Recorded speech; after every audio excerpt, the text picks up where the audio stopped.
مولانا محمد الیاس صاحب رحمۃ اللہ علیہ فرماتے تھے کہ لوگوں کو اللہ کے راستے میں نکالو، چلاؤ. جب لوگ اللہ کے راستے میں چلیں گے کہ ان کے دلوں کا اندھیرا کٹے گا. دلوں میں اندھیرا ہے. دلوں میں کیا ہے؟ اندھیرا. جیسے اندھیرے میں کوئی چیز سوچتے نہیں، کانٹا پڑا ہے یا چابی پڑی ہے، اندھیرا ہے. تو دلوں میں اندھیرا ہے. حق ہے، نہ حق ہے، گناہ ہے، ظلم ہے، کچھ نہیں. اندھیرا ہے. جب اللہ کے راستے میں قدم پڑیں گے کہ اندر کا اندھیرا کٹے گا اور سمجھ میں آئے گا میں کہاں ہوں. میں نے اپنی زندگی برباد کر دی. 4 مہینے اللہ کے راستے میں گیا آدمی، اندر کا اندھیرا کٹا.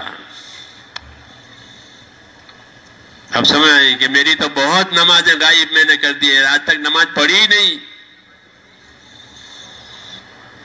ہاں اب ہوش آیا. 4 مہینے اللہ کے راستے میں لگے، ہوش آیا کہ میری تو کتنی نمازیں غائب ہو گئی ہے. ایک نماز چھوٹنے کا کتنا عذاب ہے. وہ سنا جماعتوں میں کہ ایک نماز کا کتنا عذاب، ایک نماز کے پڑھنے کا کتنا انعام، کہ نماز پڑھی اہتمام سے کہ اللہ کتنا انعام دے گا، کہ 5 انعام دیں گے. روزے میں برکت آئے گی، قبر میں آسانی آئے گی، حساب کتاب میں آسانی آئے گی، بے حساب جنت میں جائے گا. کہ نماز کے انعامات ہیں. اور نماز غائب کی ہے کہ اس کی عذاب ہے. اب یہ سونا جماعتوں میں، اب اندر کا کٹے، اندھیرا کٹ رہا.